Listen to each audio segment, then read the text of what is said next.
Fala galera, professor Bruno Lima aqui com vocês e a gente vai fazer, olha só, a resolução da Olimpíada Canguru da Matemática, beleza? Essa aqui, prova de 2023, categoria Júnior, ou seja, nível J, beleza? Também comigo e vamos fazer a resolução dessa primeira questão. Olha só o que diz essa primeira questão. Um círculo cinzento com dois buracos circulares é colocado sobre a face de um relógio ilustrado A. Essa daqui, essas duas figuras que estão acima de mim, beleza? Vamos logo concluir aqui o resto. O que a questão quer? O disco cinzento é rodado em torno do seu centro até que o número, olha só, o número 10 aparece em um dos seus buracos. Um dos buracos vai aparecer o 10, beleza? Então, quais são os dois números que poderão ser visíveis no outro buraco? Basicamente é isso que a questão quer, ok? Então, como a gente começa a nossa análise aqui, galera? Vamos dar nomes, né? Então, eu vou chamar esse aqui de buraco 1 e vou chamar esse de baixo de buraco 2. Note que, né, do buraco 1 para o buraco 2, a gente pula quantos números? Ó, a gente tem o 2, 3, 4 para chegar no buraco 2. Ou seja, a gente pula 3 números do buraco 1 para o buraco 2. Aqui a gente tem duas possibilidades. Se o número 10 ele está visível pelo buraco 1, então significa que eu tenho que pular 3 números para a gente chegar no buraco 2, ok? Observe que é em ordem, né, crescente aqui, sentido horário. Então, ó, pulei 1, 2, 3, chego no buraco 2. Então, se o número 10 está visível pelo buraco 1, o outro número que estará visível vai ser o 2, certo? Só com essa informação a gente já tira aqui algumas opções, né? Não pode ser B, não pode ser C, não pode ser D. Ou vai ser A ou E. Como a gente vai saber qual vai ser? Olha só, a primeira possibilidade que a gente falou é que o buraco 1 está no número 10.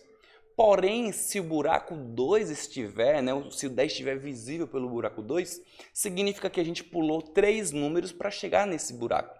Então, o que a gente vai fazer? A gente vai voltar 3 números, então 1, 2, 3, aí a gente acha o outro buraco. Então, se o buraco 10 estivesse visível pelo buraco 2, se o número 10 estivesse visível pelo buraco 2, significa que o buraco 1 estaria o 6.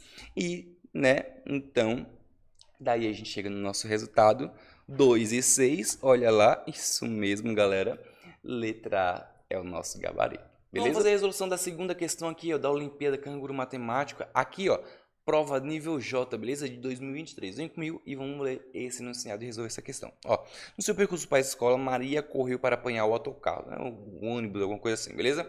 Saiu na segunda paragem, na segunda parada e fez a última parte do seu percurso, né, caminhando. Qual dos seguintes gráficos de velocidade melhor representa a sua viagem para a escola? Olha só, se ela saiu correndo, né? Então ela iniciou o trajeto. Note que a velocidade é o nosso eixo vertical. Então, quanto maior a parte do gráfico, mais velocidade se tem, ok?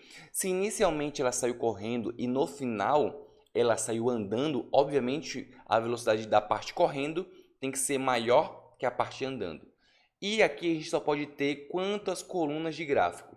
Uma que ela fez a corrida, outra da primeira parada do ônibus, né, do autocarro, para a segunda parada, então 3 colunas até agora, e andando 4 colunas. Então, se não tiver 4 colunas, a gente desconsidera e por eliminação a gente já pode tirar algumas, beleza?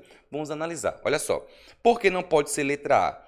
Porque no início ela foi correndo e no final ela foi andando. E observe que a do andando está bem maior que a do correndo. Impossível. Não tem como você ter uma velocidade maior andando do que você correndo, beleza?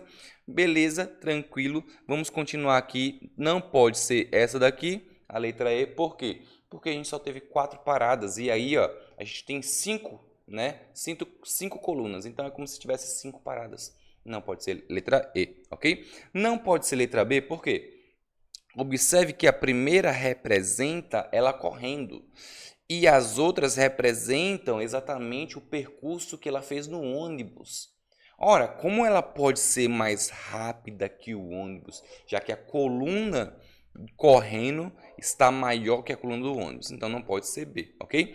Não pode ser C porque também, porque a gente tem a mesma coisa da análise da B, então só resta a D, olha só, ela correndo duas paradas do ônibus, então a velocidade lá em cima, e depois uma velocidade bem baixa, que foi justamente ela andando, beleza? Vem comigo fazer a resolução da terceira questão da Olimpíada Canguru Matemático de 2023. Essa aqui é do nível J, beleza? Olha só o que diz essa questão.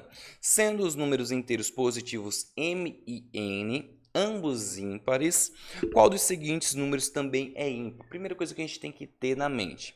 Quando eu somo um número ímpar com um número ímpar, isso resulta em um número par, ok? E quando eu multiplico um número ímpar por um número ímpar, ainda continua sendo um número ímpar, tranquilo? Então, com isso aí a gente vai analisar. Olha só, será que vai ser a letra A? A letra A, a gente tem a multiplicação de um número ímpar por um número, isso aqui é o quê? É um número par. Por quê?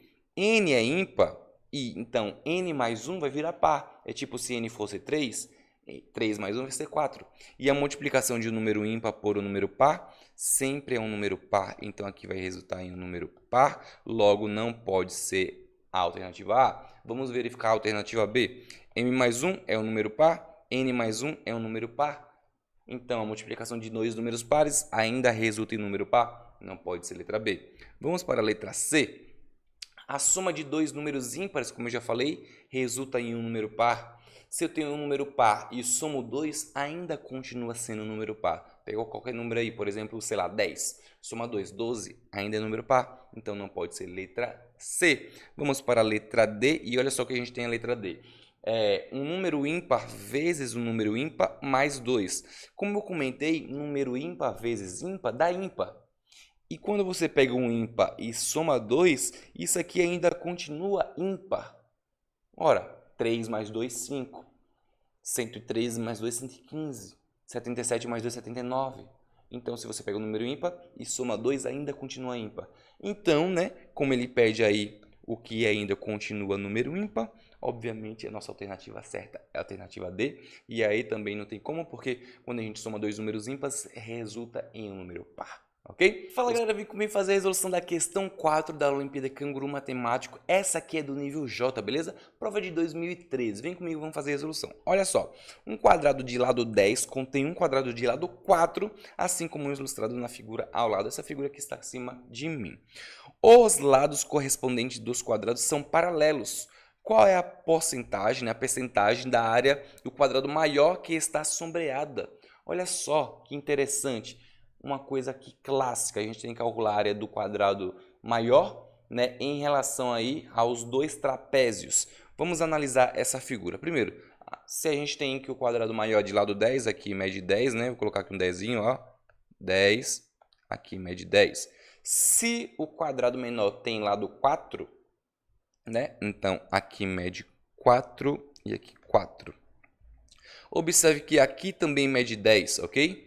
Como esse segmento aqui mede 4, quanto fica medindo daqui para cá, ó, esse segmento que eu estou fazendo em vermelho? Ora, a soma do 4 com esses dois segmentos em vermelho tem que dar 10.